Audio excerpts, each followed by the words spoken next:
Brought to you by PlayStation Store. Access to the ultimate in games and entertainment. Hello and welcome to The Lobby, GameSpot's weekly hangout every Tuesday at 2 p.m. Pacific right here at GameSpot.com's headquarters in San Francisco, which has been overrun by filthy, disgusting game developer people. Look at the mother just creeping around. Oh, we got a couple on our couch. Oh, what's going on? My God. Armin, my good friend, nice Coffee Stain Studios. Developers of. Are you not wearing a Goat Simulator shirt today? This is the Westport Independent. Oh. New game that we're working on. Oh, fantastic. We'll talk to you about that in a second. And Mike Bithell, another European game developer. We're taking over. I know. Creator of Thomas Was Alone, and of course Volume, which we'll be seeing later this year. Maybe. We'll see.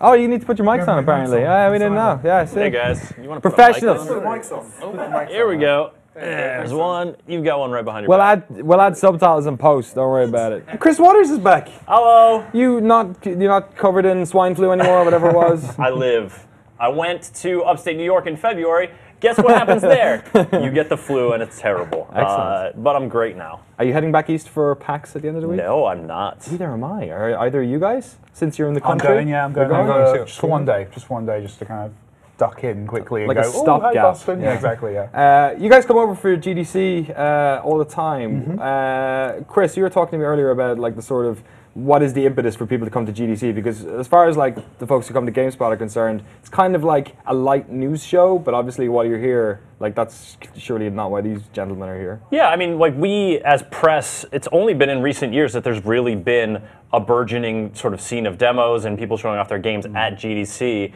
In the past, it's been sort of like it is for game developers. We are not game developers. Like what we can get out of it is only sort of tangential. But I'm curious to know, like, what do you guys get out of it? I mean, obviously now showing your game is one of the impetuses for coming. But like, do you sort of line up like things you want to hear about, people you want to hear talk? Like, is this a resource for you professionally? Are you networking? Sort of like, what's the whole? Are you just like getting drunk and going to parties? It's the drinking, isn't it? Yep. Yeah, it's primarily drinking.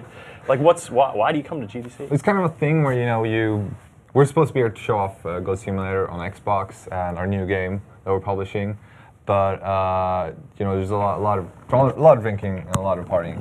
There you go. There you go. Put your mic on. Nice and good. Yeah. That's nice. Yeah, so obviously you guys are shopping around your games. Sure. Is there any like talks you've been to at all? Is there any like you look down through the like list of panels and go, you know what, actually I need to see that, because some of the most interesting stuff I've seen at GDC have been just panels of people that I've had an hour to spare and I've gone in. Yeah, so I mean that's generally how I do it. I don't plan out too much because frankly like my schedule is just like packed with the stuff I'm here to do, like work-wise. Like it's kind of, I have to go and do this press thing, or I have to go and meet this person to talk about this platform, whatever. But yeah, for me, like the nice bit is, I've got half an hour. That's exciting. I'll like run excitedly and find the first thing I can. But yeah, they're cool. The only talk I've been to so far is one that I was on. Oh, really? And that was middling. Was it all right? Middling. I was okay. I was a little rushed. My slides didn't work. Oh, really? So I got to spend like half an hour basically apologizing. Well, apparently John Carmack's talk, which is on tomorrow, I think maybe tomorrow, he's got like a 2.5 hour presentation, and then today he decided he wasn't actually going to use slides. So it's just going to be John Carmack talking for 2.5 hours. But of all the people to listen to for 2.5 hours, like, yeah. Apparently they put him just before lunchtime so they could run over, because they reckon he's not going to stay within a slot as well. Have you seen any talks in previous years that you were interested, that you like still remember to this day? I'm trying to think the ones that are really inspiring, but I'm drawing a blank. How about you? There's so much cool talks to go to, but I have a problem like sitting down for an hour. Right. I usually when I'm at home, I play a game and I watch something on TV, and I sometimes have my cell phone up too, so I can watch Twitter, and I can sit for like 5 or 10 minutes, but then I'm like, too much. Got to do something. Yeah. So you guys are both based in Europe. You're still based in London, Mike? That's right. You're based in mainland. You're in Sweden. Sweden, yeah. Yeah. So you're kind of remote in your own way. Like, I'm sure there's a Swedish development community. There's obviously a lot going on in London. We're remote from America, yeah. Daddy. You've changed. you used to think that the UK was all right. Now I used to be remote. a country Irish boy with my own. Yeah, the Waterford Games development community was never that hot. What's it like then? Like, is there an element of this where you're meeting up with people who you've talked to a lot, like online or collaborative? Oh, massively. Like, that's the best part of it. It's just like, yeah, especially like I spend a bit of time on Twitter. So I've got a load of mates who are online friends, and it's just nice to actually be able to see them like 2 or 3 times a year. Like we see each other at this Gamescom. And then it's enough. That's enough for me. Yeah, like there's people who I want to see more than that, but most of them it's like you get through the week. I'm sure they feel the same way about me, and you're like okay, you can go back to where you live, and I'll go back to where I live, and we'll see each other again soon. I don't mean that. But no, it's lovely. It's cool seeing those old friends and those old faces and catching up and playing each other's games and going to the bar. And is it mostly social, or do you feel like you're sort of getting like even if it's not like sitting down going to a talk and like learning about something specific? Do you think you're like gaining experience from what other people are creating? Oh yeah, well, I think everyone comes together and shares, and I think the stuff that's really useful is I think a lot of people say this is it's not so much always the talks, but it's the conversation you have outside a pub at 3 o'clock in the morning with with maybe a developer who's a bit more experienced than you, or someone who's released a game on a platform you're thinking of doing, and they're like, right, these are the 5 things you need to make sure you do this way. And it's like, that's the value, like that genuinely, that 20-minute conversation with someone far cleverer than me was worth the flight. Like that set me up. And I've already had like 3 of those conversations in like 2 days, so I'm feeling very good about the trip. You guys were both at the Mix last night, just down the road at the IGN buildings. What was that like? Have you been to a couple of them at this stage? No, that was my first one. Yeah, it was cool. Does the indie scene like seem different to you than what it did like 2 or 3 years ago? Because I was kind of. There was a time, I guess, where like a lot of those games you kind of had, they looked small. They looked like, this is being made by a small team. But there were so many games last night there, and also on the GameSpot stream we had yesterday, that just didn't look like what my silly non-developer mind would say indie game. Yeah, definitely like a couple of years ago, we didn't have as many like high quality indie games, like especially now with Unity and Unreal Engine. You see a lot of really cool stuff just made by indie developers. I think as well it's a generational thing, and like it's the computers, so the generations are like weekly. But like the thing, I think what you're seeing there at an event like the Mix, and it was fun walking around, is you're seeing like the girl working in her spare time, like 2 hours a week, kind of just making something in her bedroom, and then next to them you're seeing, the person who brought out a game 3 years ago that did really well, and they've put all the money into this thing, and hopefully it'll sell, otherwise they're in trouble, kind of thing. And then everyone in between, and that's the indie as a term is starting to stretch because so many indies have actually had some kind of financial success, and the budget allows them to bring in more collaborators, and you get bigger projects. So I think that's exciting. It almost feels like we're rebuilding a new game industry. As like our little bubble is kind of expanding, and it's kind of taking in different people and doing different things. But it seems like the other one is contracting sometimes as well. Like Chris, we think of some of the AAA games that we cover, or there's a reason why they just say AAA now and then indie, because that whole middle section seems to be just kind of like.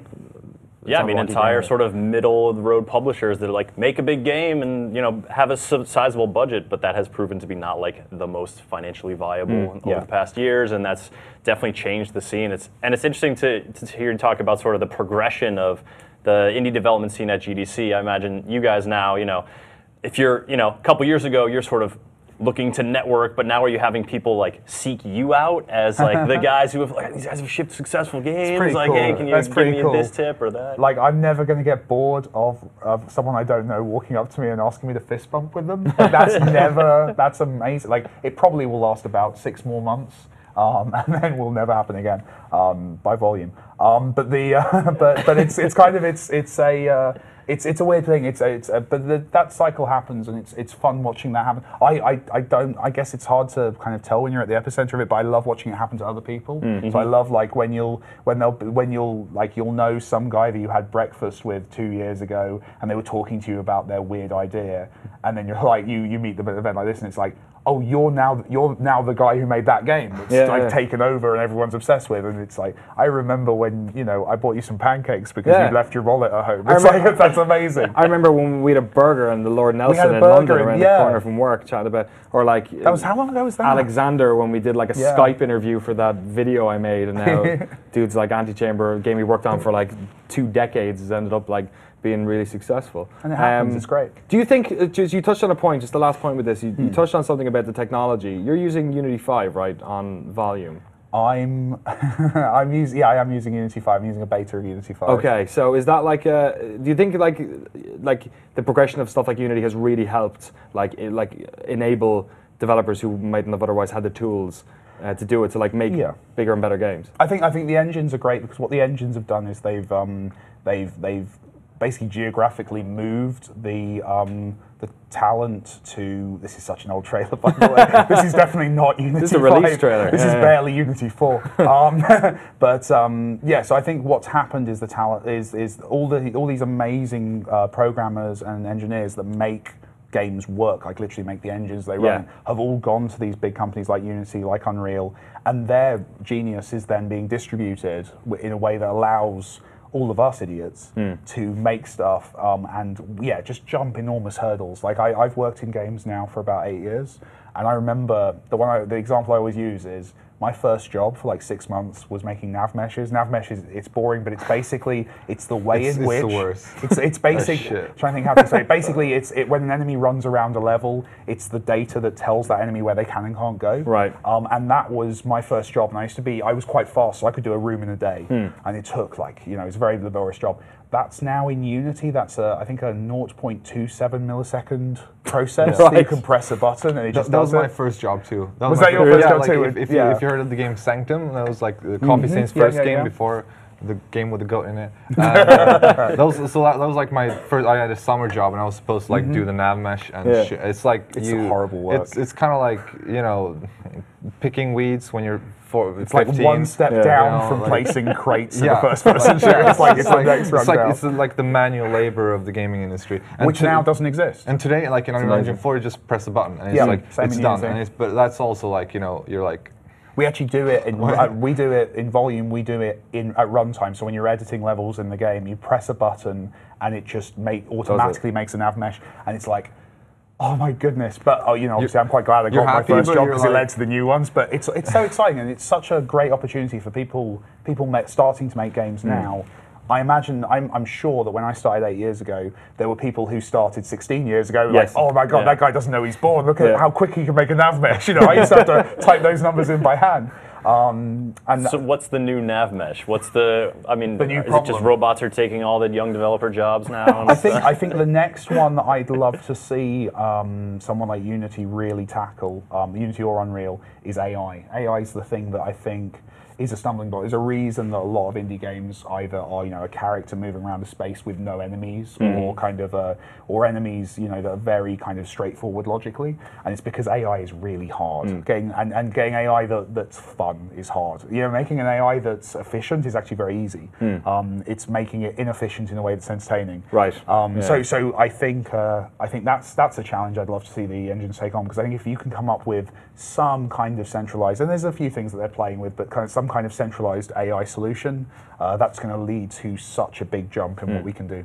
Excellent. For me, it would be like if you'd have a bot that would just all the people that ask you when the Xbox port is coming, or when the Android port is like, why is it crashing? Like some bot that tells people just to like shut up.